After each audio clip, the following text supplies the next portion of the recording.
오늘은 광복 제76주년 기념일입니다. 그리고 주일입니다.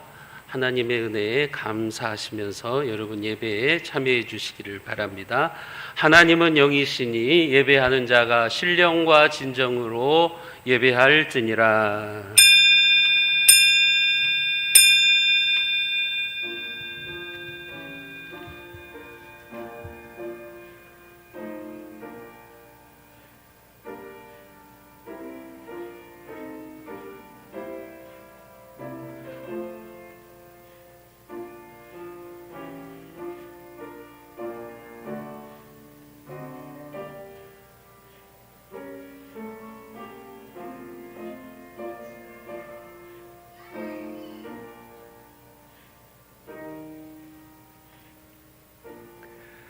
여호와를 찬송하라. 여호와는 선하시며 그의 이름이 아름다우니 그의 이름을 찬양하라.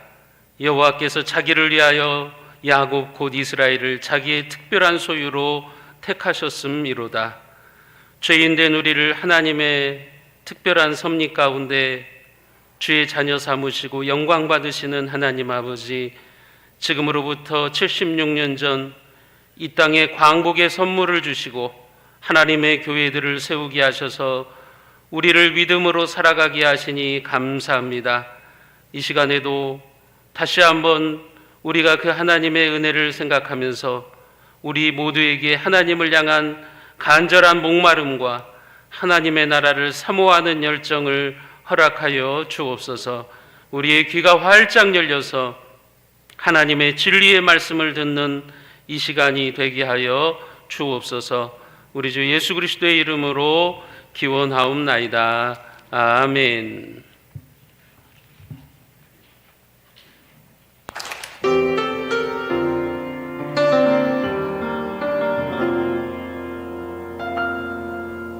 허무한 시절 지날 때, 깊은 한숨 내쉴 때, 그런 풍경 보시며 단식하는 분 있네. 그와 같이 너희를 버려두지 않으리. 내가 너희와 영원히 함께하리라.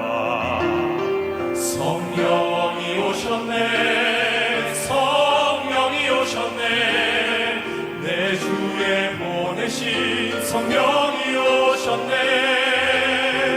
우리 인생 가운데 친히 찾아오셔서 그 나라 꿈꾸게 하시네. 억눌린 자가 친자, 자유함이 없는 자, 피난처가 되시는 성령님 계시네. 주의 영이 계신 곳에 참 자유가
하나님 아버지, 주의 백성들이 거룩한 날 함께 모여 예배하게 하시니 감사를 드립니다. 여기 모인 자들이 주의 자녀이오니 복 주시고 사랑하여 주실 줄 믿습니다. 우리는 부족합니다. 저희는 연약합니다. 저희는 죄인입니다. 채워주시고 강하게 세워주시고 용서하여 주옵소서. 마지막 때에 그리스도인의 사명을 제대로 감당케 하옵소서. 세상이 과학 문명이 발달하여 돌아가는 것과 자연 현상을 보면 주님 오실 날이 가까웠음을 알게 됩니다. 우리는 복음 전파에 더욱 힘쓰는 지혜로운 자 되게 하옵소서. 말씀에 순종하여 저희 모두가 생명책에 기록되어 영원한 생명을 누리는 천국 백성 되게 하옵소서. 코로나19가 우리를 위협해도, 폭염이 우리를 괴롭혀도 하나님 중심의 예배를 소중히 여기게 하시니 감사를 드립니다. 자비하신 하나님 아버지, 76년 전 일제의 통치에서 해방됐지만 우리는 아직도 남과 북이 따로따로 강복을 기억하고 기념합니다. 그동안 혹독한 세월이 흘렀고 잔인한 대결 속을 지내왔습니다. 비록 일제의 억압은 사라졌지만 민족은 분단되어 있고 여전히 주변 나라의 간섭을 받고 있습니다. 우리를 불쌍히 여겨 주옵소서. 지구상 그 어느 곳도 자유롭게 왕래할 수 있는데 유독 우리 땅, 우리 민족이 함께 살고 있는 북녘 땅을 가지 못하는 이 안타까운 현실을 긍휼히 여겨 주옵소서. 우리의 소망이 되시는 하나님 아버지, 지금도 저 북녘 땅 어디에선가 소리내지 못하고 눈물에 한의 기도를 하는 백성들을 기억하시고 그들의 기도에 응답하여 주옵소서. 남북이 통일되어 온 백성이 함께 하나님을 높이 찬양하는 날이 속히 임하게 하옵소서. 사탄의 계획에 무지한 정치인들이 국민들을 현혹시켜 평등법, 포괄적 차별금지법이라는 이름으로 동성애를 합법화하려 합니다. 하나님을 부인하고 하나님의 창조 질서를 무너뜨리는 이들을 반드시 심판하여 주옵소서. 비도덕적이고 비성경적인 이 시도들이 무너지게 하옵소서. 주께서 이 교회를 세우시고 함께 하심을 감사를 드립니다. 우리 교회를 담임하게 하신 목사님을 지켜주시며 능력을 주옵소서. 오직 말씀으로 주의 백성들을 양육하게 하옵소서. 이 시간 선포되는 하나님의 말씀이 생명의 말씀으로 차고 넘치게 하옵소서. 동역하시는 두 분의 목사님 은혜와 능력을 더하시어 주님 나라 확장을 위해 사용하여 주옵소서. 우리나라를 해방시켜 주시고 여기까지 인도하여 주신 예수님의 이름으로 감사하며 기도드립니다. 아멘.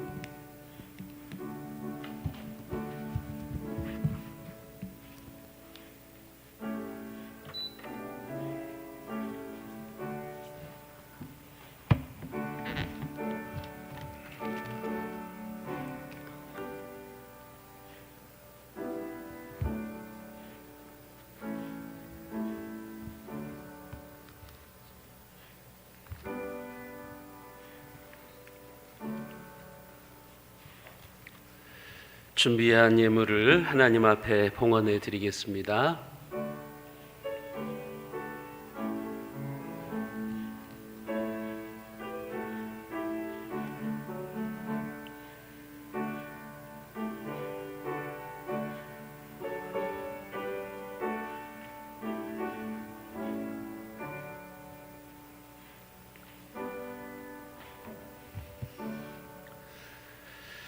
인자하신 사랑으로 오늘도 우리를 바라보시는 하나님 아버지, 세상의 거친 물결 속에서도 능하신 손길로 우리를 여기까지 지켜주심에 감사합니다. 11조로 구별하여 드립니다. 그 가정의 형통과 순탄의 복을 더하시고 평강의 날개 그늘 아래 기쁨으로 살아가게 하여 주옵소서. 주정예물과 감사예물, 생일예물을 드립니다. 감사의 물줄기가 폭포수처럼 흘러넘치게 하시고 내년 생일 때까지도 하나님의 능력의 팔로 그를 지켜 주옵소서. 선교 구제 장학 전도헌금 교회 사랑헌금을 드립니다. 이 작은 예물들이 모여서 500여의 크신 생명의 역사와 우리 교회의 꿈과 비전이 성취되게 하여 주옵소서. 우리 주 예수 그리스도의 이름으로 간절히 축복하며 기도드리옵나이다. 아멘. 교회 소식입니다. 오늘은 광복 제76주년 기념일이자 또 주일입니다. 여기까지 우리나라를 인도해 오신 하나님의 그 선하신 손길에 감사하시는 시간이 되시기를 바랍니다. 코로나로 인해서 지금 김제시의 사회적 거리두기는 3단계가 적용되어서 예배에 여러분들이 참여하고 계십니다. 방역 수칙들을 잘 따라주시고 백신을 접종하신 분들은 증명서를 교회에 복사를 하시든지 하셔서 제출해 주시면 예배 수용 인원에서 제외가 됩니다. 협력해 주시기를 바랍니다. 이제 백신 계속해서 접종하고 접종률이 높아지고 또 연말이나 내년 연초 정도에 치료제가 나오면 이제 충분히 컨트롤할 수 있는 그런 전염병이 될 것입니다. 여러분 그날이 빨리 올 수 있도록 함께 기도하시기를 바랍니다. 저도 이제 내일 모레 이제 백신을 맞게 됩니다. 모더나 맞는다고 문자가 왔는데 우리 젊은 층들도 이제 빨리 맞아야 될 거예요. 그러려면 백신이 원활하게 이제 수급되는 것이 관건입니다. 빨리 백신이 들어올 수 있도록 여러분들께서 기도하시기를 바랍니다. 저는 오늘 대장교회 공동회에 인도하기 위해서 오늘 오후 1시에 대장교회를 다녀옵니다. 8개월 동안 담임 목사가 없어서 공석이었는데 그동안 제가 당회장을 맡아서 일을 처리하고 있었습니다. 연약한 교회가 이제 오랜만에 담임 목사님을 모시기 위한 공동회를 진행하는데 같은 시차례에 있는 교회로서 여러분들이 이 공동회가 잘 이루어질 수 있도록 기도해 주시기를 바랍니다. 다른 광고사항은 주보를 참조하시면 되겠습니다. 오늘 이 아침에 우리에게 주시는 하나님의 말씀입니다. 에스라서 8장 31절 말씀입니다. 제가 가지고 있는 성경으로 구약성경 722쪽에 있습니다. 에스라서 8장 31절 말씀을 제가 받들어서 읽겠습니다. 하나님의 말씀을 들으시기 바랍니다. 첫째 달 12일에 우리가 아화강을 떠나 예루살렘으로 갈새 우리 하나님의 손이 우리를 도우사 대적과 길에 매복한 자의 손에서 건지신지라. 아멘. 옆에 분들한테 그렇게 인사하십니다. 하나님이 보호하신 나라를 사랑합시다. 인사합니다. 하나님이 보호하신 나라를 사랑합시다. 우리나라의 애국가에 보면 동해물과 백두산이 마르고 닳도록 누가 보호하셨다고 합니까? 하나님이 보호하사. 우리나라를 하나님이 보호하셨다고 우리는 그렇게 노래를 합니다. 여러분 애국가가 원래 찬송가였다는 사실을 아십니까? 1907년 발간된 찬미가에 보면 애국가가 실려 있었습니다. 애국가는 본래 찬송가였다고 하는 거예요. 이 애국가의 작사자가 누구인가에 대해서는 몇 가지 설이 있습니다. 안창호설도 있고 윤치호설도 있고 그 다음에 최병원 목사설도 있습니다. 최병원 목사는 이제 윤치호가 다니던 정동감리교회 목사였습니다. 최병원 목사설도 있고 또 최병원과 윤치호의 합작설 같이 이 애국가를 만들었다 그런 설도 있습니다. 현재는 윤치호설이 정설로 되어 있습니다. 어쨌든 애국가는 원래 찬송가였습니다. 제가 그것이 역사적 사실이라고 하는 것을 사료를 통해서 보여드릴게요. 1907년에 우리나라 찬미가에 보면 제15장에 여러분 동해물과 백두산이 마르고 닳도록 지금 그 사료가 나오고 있죠. 1907년에 발간된 찬송가예요. 찬송가가 원래 애국가였어요. 이 찬송가가 이제 1948년도 제헌국회 우리나라 최초의 국회가 이제 열리면서 이 찬송가를 애국가로 채택을 하게 된 것입니다. 재헌국회에서 이제 이 찬송가를 애국가로 이제 채택을 해서 우리나라 모든 국민들이 부르는 그런 국가가 되었는데, 유물론자들인 진보 정치인들 중에 일부는 이 사실을 인정하기가 싫은 거예요. 그들은 신의 존재를 인정하지 않습니다. 유물론자들은 신의 존재를 부정합니다. 그래서 그들은 이 애국가를 부를 때마다 불편한 거예요.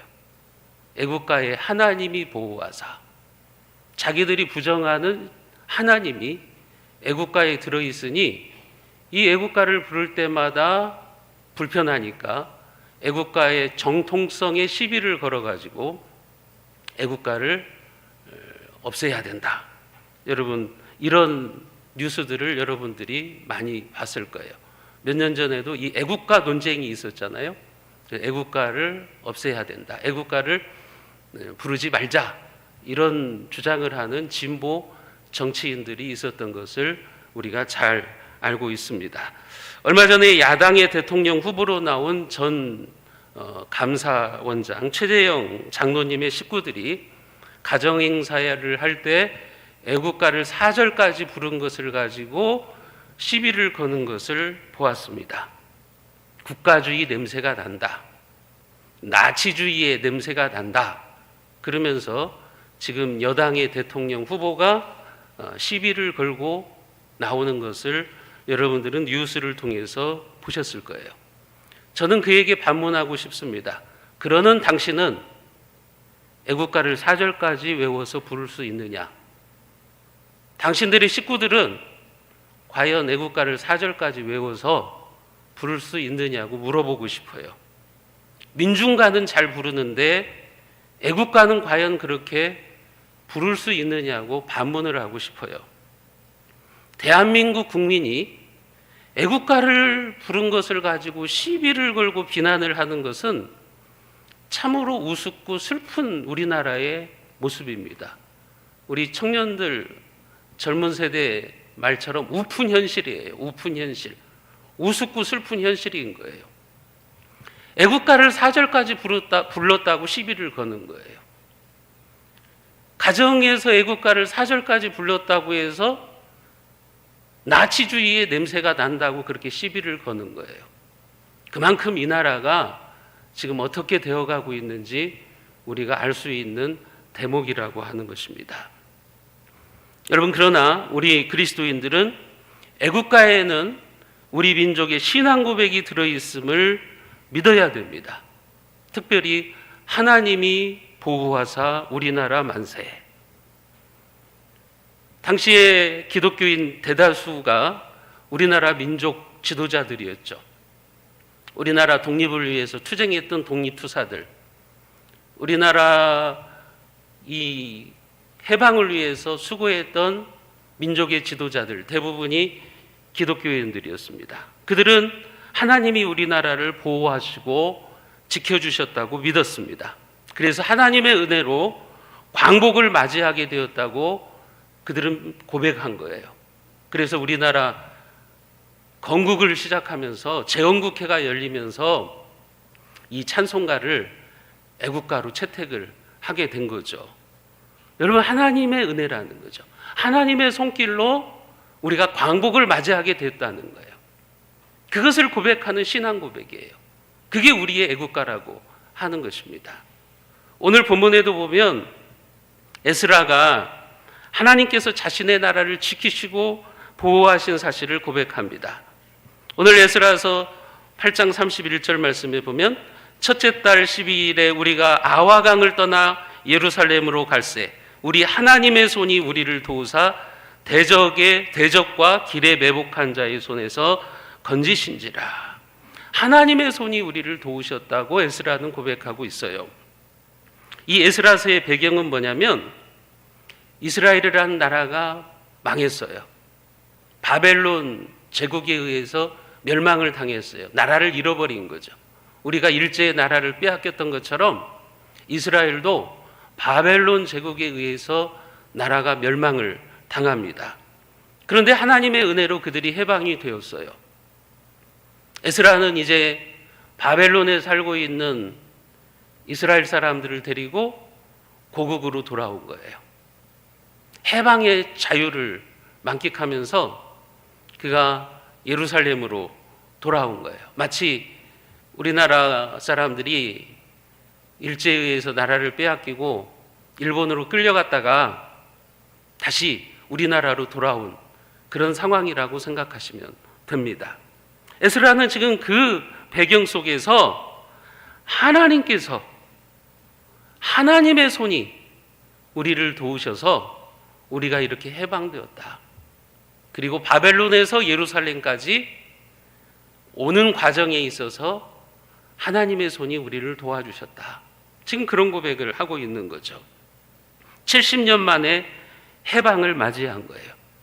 칠흑같이 어두운 그 역사, 어둠의 역사를 이제 청산하고 70년 만에 해방을 맞이해서 다시 자신들의 고향으로 돌아오는, 자기 나라로 돌아오게 되는 그 상황 속에서 에스라는 그게 바로 하나님의 손길이었다. 하나님의 보호하심이었다. 이런 고백을 하고 있는 겁니다. 우리 하나님의 손이 우리를 도우사. 이 말은 우리나라 애국가에 있는 것처럼 하나님이 보호하사, 그런 의미인 거예요. 하나님이 보호하사 우리가 이렇게 해방을 맞이했다고 하는 겁니다. 그래서 오늘은 이 본문을 통해서 우리가 광복의 은혜를 고백하는 그리스도인들은 이 광복의 은혜를 어떻게 우리가 받아들여야 되는지, 하나님께서 우리에게 주신 그 광복을 바라보는 우리의 신앙은 어떤 것이어야 되는지 하는 것을 한번 살펴보려고 그래요. 여러분, 먼저 하나님의 손으로 우리나라를 도와주신 사실을 우리는 믿어야 돼요. 불신자들은 그것을 인정하기 싫을 거예요. 그러나 우리는 그 사실을 믿어야 돼요. 에스라가 31절에서 고백하는 것처럼 하나님의 손이 우리를 도우사 원수들의 손을 무력화시키고 도와주셨다. 그들의 손에서 우리를 건져주셨다. 그런 믿음이 우리에게도 있어야 된다고 하는 거죠. 에스라서에 보면 그 사실을 반복해서 고백해요. 에스라서 7장 9절에도 보면 에스라는 그 사실을 말합니다. 우리가 같이 한번 읽어봅니다. 첫째 달 초하루에 바벨론에서 길을 떠났고 하나님의 선한 손에 도우심을 입어 다섯째 달 초하루에 예루살렘에 이르니라. 하나님의 선한 손이 도와주셨다는 거예요. 그래서 우리가 해방되었고 이제 우리가 나라를 되찾았다. 지금 이런 고백을 하고 있는 거죠. 여러분, 우리나라도 하나님의 선한 손이 도와주셔서 광복을 맞이하게 된 겁니다. 광복은 이 민족에게 주신 하나님의 선물이었습니다. 엄밀히 말하면 광복은 우리의 힘으로만 얻어낸 것이 아니에요. 광복이 우리의 힘으로 얻어냈나요? 여러분, 우리의 힘으로 광복을 얻으려고 했으면 지금까지도 광복을 못했을 거예요. 광복에는 역사를 주관하시는 하나님의 선한 섭리가 있었어요. 미국이 2차 세계대전에서 승리하고 일본이 패전했어요. 그 덕에 우리에게 광복이 찾아온 거예요. 일본이 2차 세계대전에서 패전하지 않았다면 우리는 지금까지도 일본의 식민지 생활을 하고 있을지 모르는 거예요. 물론 이제 역사를 바라볼 때 민족사관을 신봉하는 자들은 그 사실을 인정하려고 들지 않을 거예요. 민족사관 학자들은 우리의 광복은 우리의 힘으로만 쟁취했다는 거죠. 그래서 외부의 도움을 인정하기를 싫은 거예요. 예를 들면 미국의 선교사들이 우리나라의 애국정신을 어떻게 고취시켜 주었는지, 미국이 우리나라를 어떻게 도와주었는지, 세계 열방들이 어떻게 한국의 독립을 위해서 힘을 써줬는지 그것을 인정하기 싫은 거예요. 그래서 역사를 바라볼 때 외세를 전부 배격하는 거예요. 광복은 오직 우리의 손만으로 이루어졌다. 우리의 노력으로 이루어졌다. 그렇게 가르치는 사람들이 지금 여러분들의 자녀들이 학교에서 배우고 있는 정교조 교사들, 그들이 바로 그런 역사관을 가지고 있어요. 그리고 그런 역사관을 가진 자들이 지금 우리나라 교과서를 만들고 있어요. 그러니까 선교사님들의 잔재를 다 빼는 거예요. 미국이 우리를 어떻게 도와줬는지, 선교사들이 한국을 위해서 얼마나 헌신했는지, 선교사들이 학교를 세우고 이민족을 계몽시키고 또 병원을 세워가지고 치료하고 그런 일들을 다 빼고 싶은 거예요. 인정하기 싫은 거예요. 우리의 광복은 우리의 힘으로만 얻었다는 거예요. 여러분, 이런 교육을 우리 아이들이 받고 있어요. 그러니까 우리 아이들이 학교를 다니면 다닐수록 이런 민족사관을 가진 사람들의 가르침에 물드는 거예요. 그들은 하나님의 존재를 인정하기 싫은 거예요. 역사 속에서 하나님이 어떻게 섭리하셨는가? 하나님이 우리나라를 어떻게 도와주셨는가? 그걸 인정하기 싫은 거죠. 하지만 광복은 역사의 주인이신 하나님께서 당시의 국제정세를 통해서 우리에게 섭리해 주신 선물입니다. 2차 세계대전에서 미국이 승리하지 못하고 일본이 패전하지 못했다면 여러분, 우리는 지금도 압박과 서름에서 살아갈 수밖에 없었을 거예요. 하나님이 국제 정세를 통해서 섭리하셨어요. 그래서 우리에게 광복을 가져다 주신 거예요. 우리 민족의 근대사에 보면 나라가 망하게 될 수밖에 없었던 망국의 결정적인 위기 두 번 있었습니다. 한 번은 일본에 합병되어서 식민지 통치로 일본의 노예민족으로 살아야 됐던 때입니다. 여러분, 그런데 어느 날 갑자기 일본의 패전과 함께 해방을 선물로 받은 거예요. 물론 우리나라의 민족 지도자들, 우리나라 국민들이 해방을 염원하고 독립운동을 하고 그랬죠. 그러나 우리가 그렇게 아무리 노력했어도 여러분, 일본이 패전하지 않았다면 우리에게 광복은 찾아오지 않았을 거예요. 그런데 하나님께서 섭리하셔서 일본이 패전하게 하시고 우리에게 광복을 선물로 주신 겁니다. 그래서 고 함석헌 선생은 해방을 도둑같이 찾아온 하늘의 선물이라고 말합니다. 그가 쓴 뜻으로 본 한국 역사에 보면 이렇게 적어 놓았어요. 우리가 알아야 될 것은 이 해방은 하늘에서 온 것이라는 것이다. 아무도 모르는 것은 아무도 꾸민 사람이 없기 때문이다. 사람이 꾸미지 않고 온 것은 하늘의 선물이다. 그랬다고요. 왜요? 우리가 전혀 예상치 못했는데 해방이 찾아온 거예요.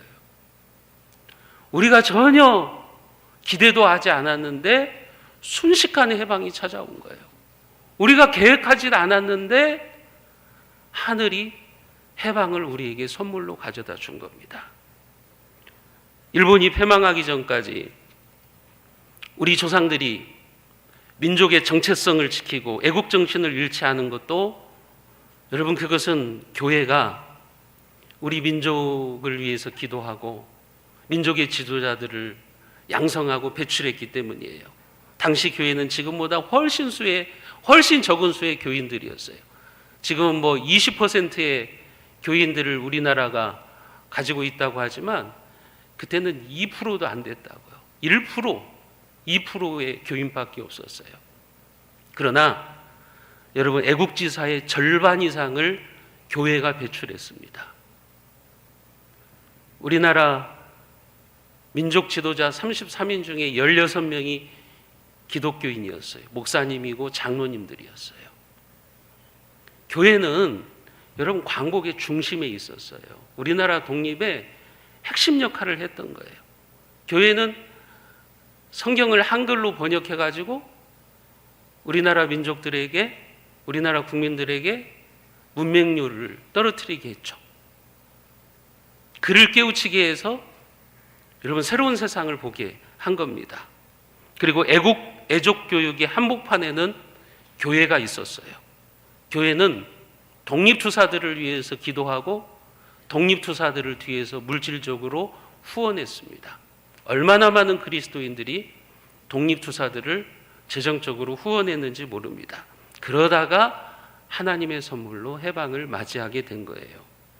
그래서 우리는 그렇게 나라가 망할 뻔한 위기를 하나님의 선하신 손길로 극복하게 된 거죠. 또 한 번 망국의 위기가 언제였어요? 6.25 전쟁이었죠.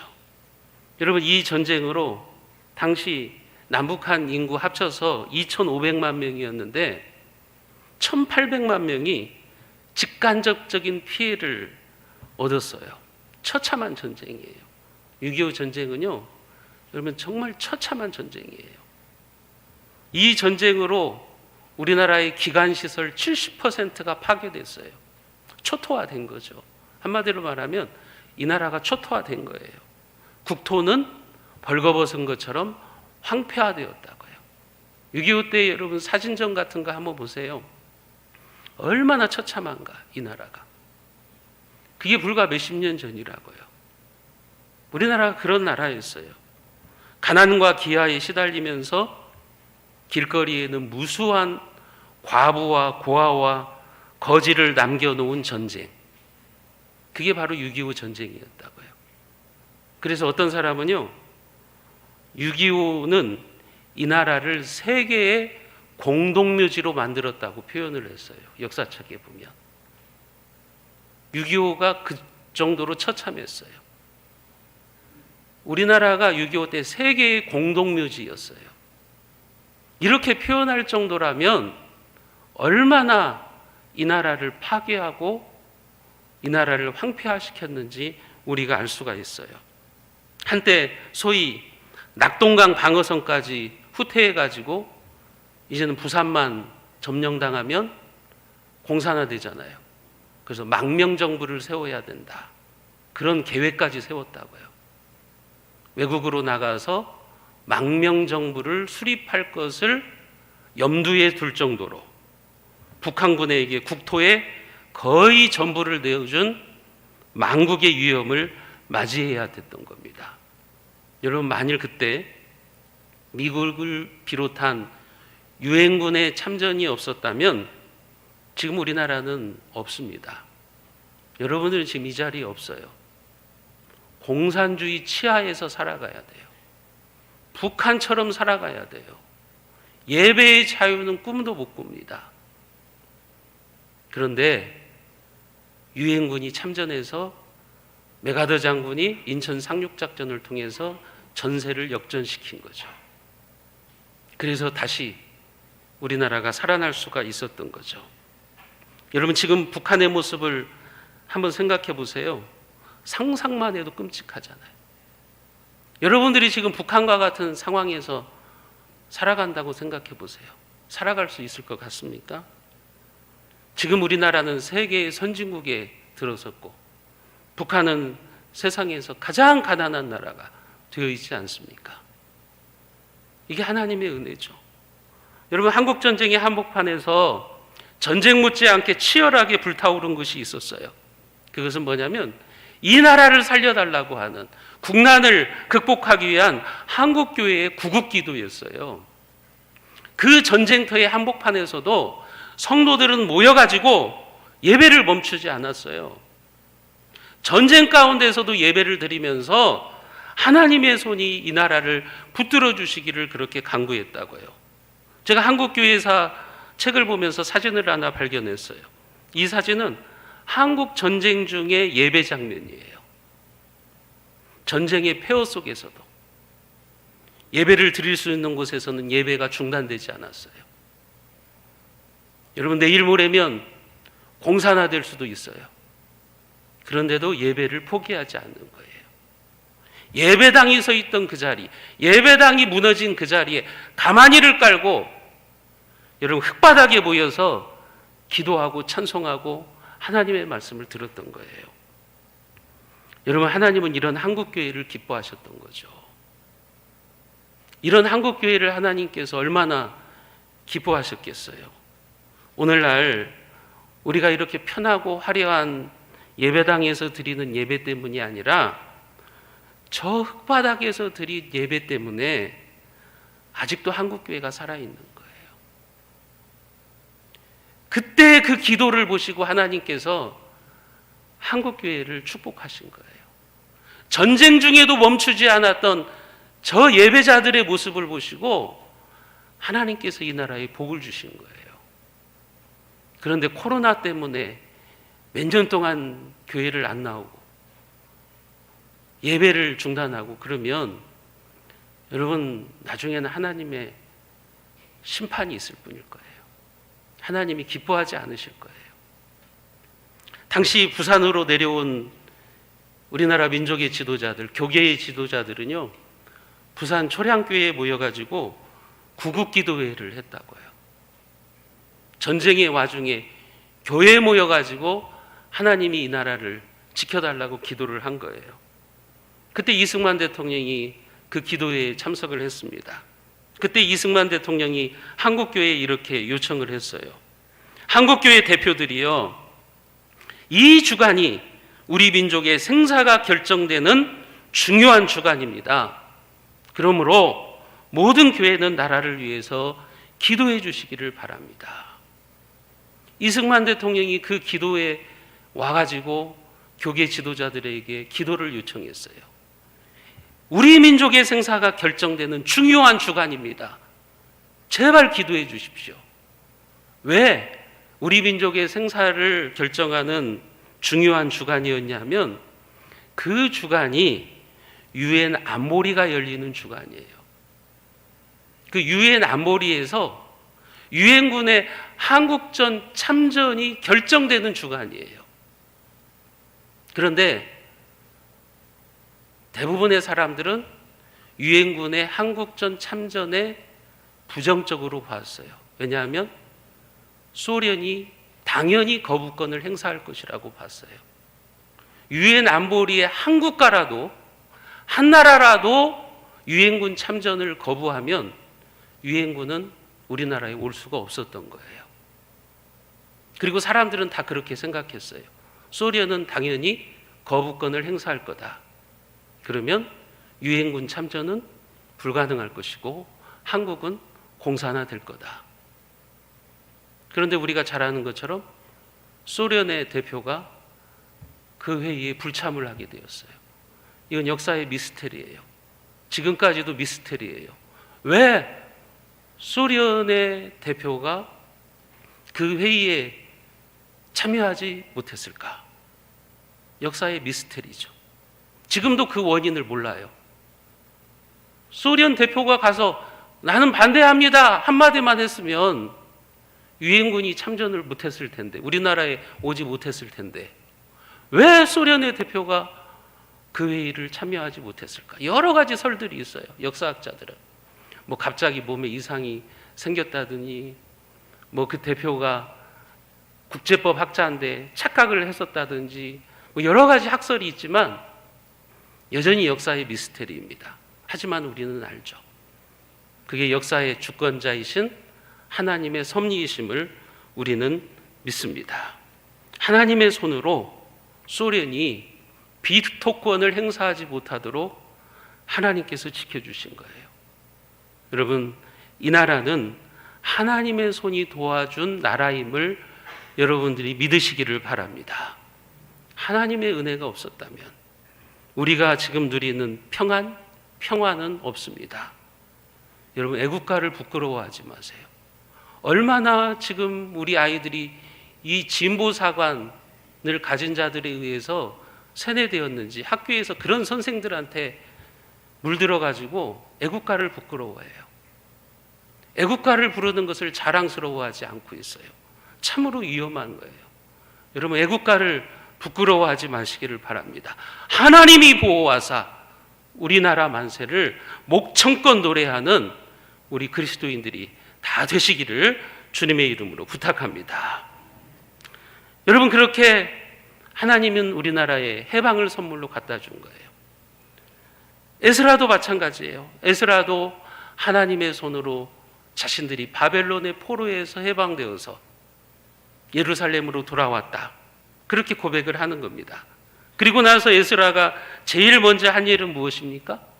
35절 말씀을 우리가 같이 한번 읽어봅니다. 35절입니다. 사로잡혔던 자의 자손 곧 이방에서 돌아온 자들이 이스라엘의 하나님께 번제를 드렸는데 이스라엘 전체를 위한 숫송아지가 12마리요 또 순양이 96마리요 어린 양이 77마리요 또 속죄제의 수염소가 12마리니 모두 여호와께 드린 번제물이라. 이들이요 포로에서 돌아와서 가장 먼저 한 일은 하나님께 예배를 드리는 일이었어요. 감사의 제사를 드렸어요. 하나님의 손으로 우리를 여기까지 인도해 주셔서 감사합니다. 그 감사의 제사를 드렸다고요. 오늘 우리식으로 말하면 광복절 기념 예배를 드린 거예요. 가장 먼저 하나님께 영광을 올려드리는 제사를 드린 거죠.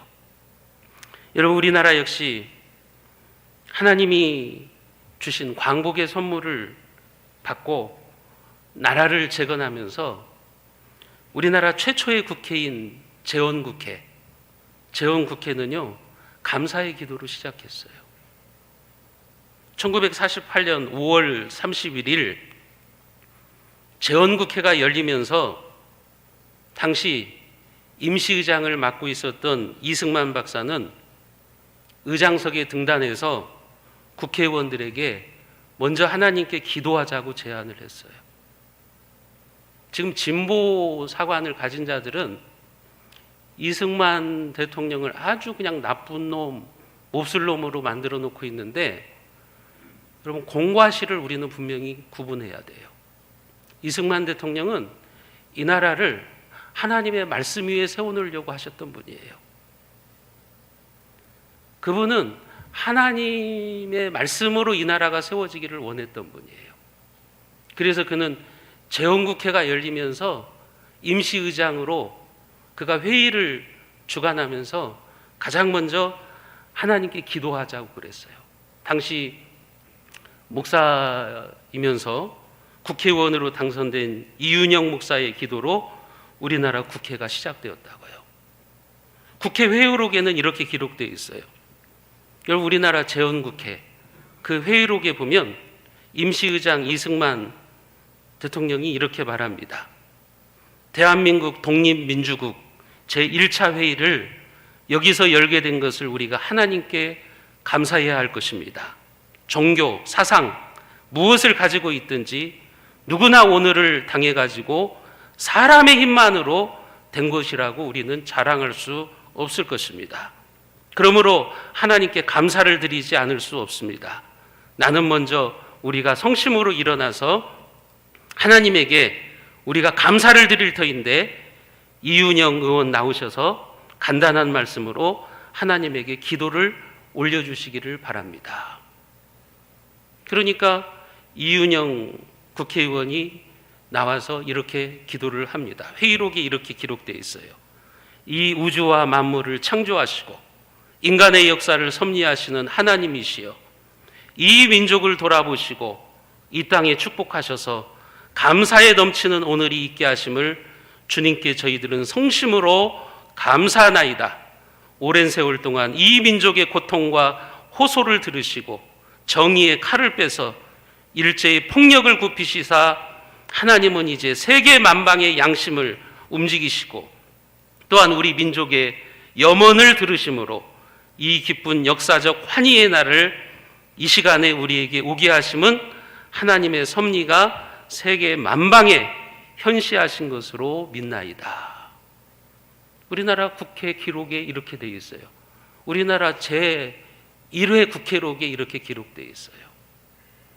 여러분, 우리나라 국회는요 감사의 기도로 시작했다고요.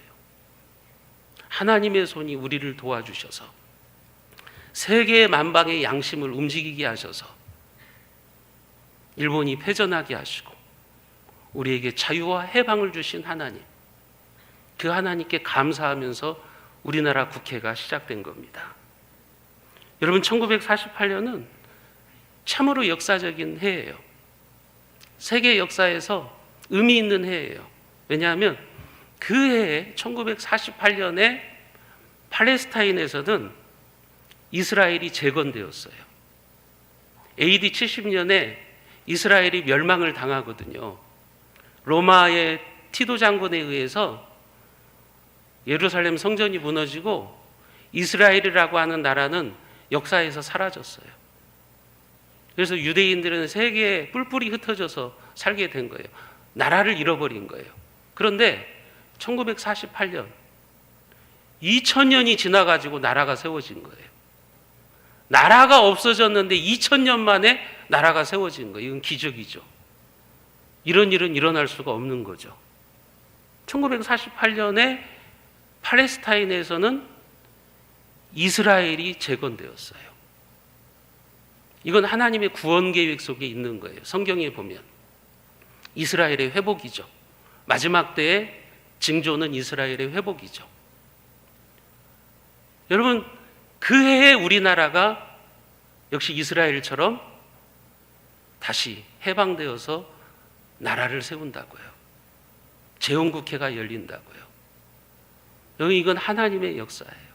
하나님의 놀라운 섭리예요. 우리나라는 그렇게 시작한 거예요. 하나님의 손으로 해방되고 하나님 앞에 감사의 기도를 드리면서 국회가 시작되었어요. 그러니 하나님이 이 나라를 축복하시죠. 세계 역사에 유례를 찾아볼 수 없을 정도의 경제 부흥을 이루게 하셨죠. 기독교의 부흥이 이 나라에 일어나게 하신 거죠. 여러분, 1948년 우리나라는요, 세계에서 가장 가난한 나라였어요. 북한보다도 못 살았어요. 필리핀보다도 못 사는 나라였어요.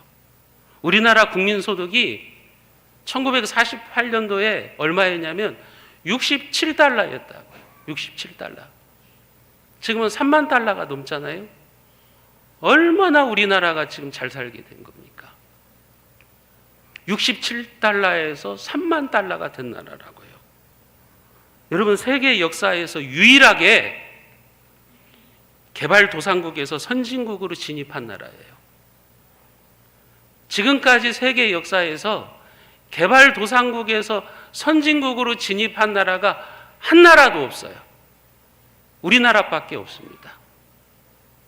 얼마 전에 우리나라가 선진국에 이제 들어서게 됐다고 뉴스에서, 언론에서 대대적으로 보도했잖아요. 이런 나라가 없어요. 우리나라가 최초입니다. 개발도상국이 선진국으로 들어온 나라는 세계에서 유례를 찾아볼 수가 없습니다. 전 세계에서 유일하게 대한민국밖에 없어요. 그것도 두 차례 나라가 망하는 망국의 위기를 극복하고 선진국의 대열에 들어선 나라는 대한민국 한 나라밖에 없습니다. 여러분, 건국 후 70년 만에 대한민국만큼 경제적으로 성공한 나라 없습니다. G7을 넘어서 이제 우리는 G5, 세계에서 가장 잘 사는 나라 G5를 향해서 나아가는 나라라고요. 얼마나 우리가 복받은 나라에서 살고 있는지 몰라요. 여러분, 이런 사실들 앞에서 과연 우리는 하나님의 은혜에 감사하고 있습니까? 불신자들은 몰라서 그런다 쳐도 이 민족을 섭리하시는 하나님을 믿고 있는 우리들은 어떻게 감사를 표현하면서 살아야겠습니까? 여러분, 우리는 감사해야 돼요. 정말 하나님이, 역사의 주관자이신 하나님이 하나님의 선한 손길로 우리를 해방시켜 주시고 해방 이후에 전 세계에서 유례가 없는 그런 경제 발전을 이루게 하시고 지금 이렇게 우리가 살 수 있게 하신 거 하나님의 손길이에요. 하나님의 손으로 도와주셨기 때문입니다. 우리는 그 사실을 믿어야 돼요. 불신자들은 그것을 부정하고 싶을 거예요. 그래서 애국가도 없애자는 거예요. 그 역사도 왜곡시키는 거예요. 우리의 독립은 우리의 힘만으로 이루어졌다. 그리고 그것을 우리 아이들에게 자꾸 세뇌시키는 거예요. 유물론자들은 그 일을 하는 거예요. 이 나라를 하나님의 나라로 만들려고 했던 민족의 지도자들을 자꾸 부정하고 싶은 거예요. 여러분, 거기에 우리는 속아 넘어가서는 안 되죠. 우리는 신앙적인 관점으로 봐야죠. 영적인 관점으로 봐야죠. 하나님이 어떻게 이 나라를 사랑하셨고, 이 나라 가운데 섭리하셨고, 얼마나 우리에게 복을 주셨는지 우리는 감사해야 된다는 겁니다. 정말 그 하나님의 손길에 감사한다면 우리가 감당해야 되는 사명이 있어요. 그게 뭐냐면 민족 복음화와 세계 선교의 사명이에요. 하나님이 우리에게 주신 복을 가지고 우리는 민족을 복음화시키고 세계 선교에 땅끝까지 복음을 전하는 그 일에 쓰임 받아야 되는 거예요. 그래서 하나님이 한국교회에 복을 주신 겁니다. 이 사명을 우리가 감당하지 못하면 하나님이 촛대를 옮기실 겁니다. 한국교회에 내가 너희들 그렇게 복을 주었는데 니네들 그따위 식으로 신앙생활 하냐? 너희들 그렇게 엉망으로 살을래? 하나님이요, 촛대를 옮겨버리시면, 생명의 촛대를 옮겨버리시면 여러분, 우리나라도 베네수엘라처럼 되는 것은 시간 문제예요. 베네수엘라는요, 여러분, 세계 부자 나라였어요. 지금 가장 빈국이 되었어요. 베네수엘라가 어느 정도로 부자였냐면 석유가 펑펑 나가지고, 여러분, 우리나라 지금 사람들이 타고 다니는 몇 억짜리 외제차를 타고 다니다가 기름이 떨어지면 그냥 길거리에 버리고 가는 나라였어요. 어느 정도로 부유하게 살았는지를 알 수가 있어요. 그런 베네수엘라가요, 지금은 세계 최고의 빈국이 되었다고요. 하나님의 손이 우리를 떠나시면 여러분, 우리도 장담할 수가 없어요. 우리는, 불신자들은 그 사실을 인정하지 않더라도 우리는 하나님의 은혜를 기억해야 됩니다. 감사해야 됩니다. 그리고 하나님을 더 열심히 섬겨야 돼요. 우리나라 재헌국회가 감사의 기도로 시작했던 것처럼 우리는 이 나라를 생각할 때마다 하나님의 은혜에 감사하면서 오늘 우리에게 주신 그 하나님의 선하신 손길, 그 선하신 손길을 인정하고 하나님께 감사의 예배를 드려야 할 때일 줄로 믿습니다. 사랑하는 성도 여러분, 강복절을 맞이해서 여러분 다시 한번 하나님의 은혜에 감사하십시오. 하나님은 우리 민족을 사랑하셨고 지금도 사랑하신 줄로 저는 믿습니다. 왜 하나님이 이 나라를 사랑하시고 이 나라에게 긍휼을 베풀어 주셨을까요? 이 민족을 향한 하나님의 뜻이 있기 때문에 그래요. 그래서 1948년도에 이스라엘과 더불어서 건국시켜 주신 거예요. 그 역사적인 해에 하나님께서 우리나라에 광복을 주시고 나라를 다시 세우게 하신 것이라고 하는 거예요. 여러분, 그 하나님의 뜻이 무엇인가를 우리가 알아야 돼요. 우리나라는, 우리 민족은 동방의 예루살렘이 돼야 돼요.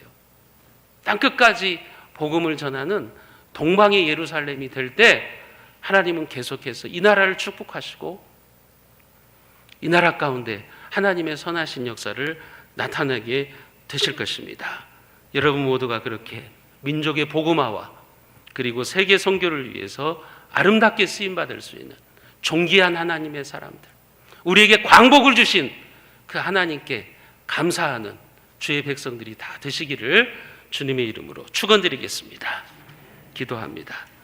하나님 아버지, 광복 제76주년을 맞이해서 우리 민족 가운데 하나님의 선하신 손길이 어떻게 역사하셨는지 우리는 발견합니다.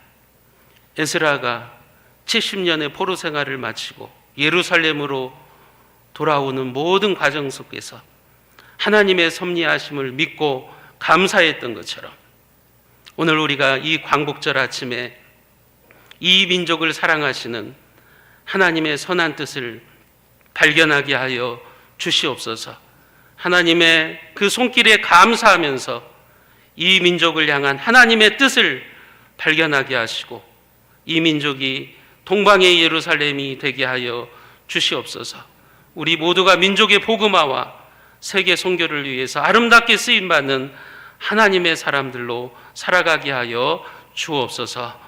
우리 주 예수 그리스도의 은혜와 하나님 아버지의 무한하신 사랑하심과 성령 하나님의 인도교통 교제 충만케 하시는 역사가 광복 제76주년을 맞이해서 역사의 주인이신 하나님의 손으로 이 나라를 지키시고 보호하신 사실을 믿음으로 고백하며 오늘도 감사의 예배를 드리며 하나님이 보호하사 우리나라 만세, 애국가를 부끄러워하지 아니하고 힘차게 노래 부르기를 소원하는 사랑하는 우리 새순의 모든 교우들과 그 가정과 온 교회 위에, 이 나라와 이 민족 위에, 우리의 선교지 위에 지금부터 영원까지 함께 있을지어다. 아멘.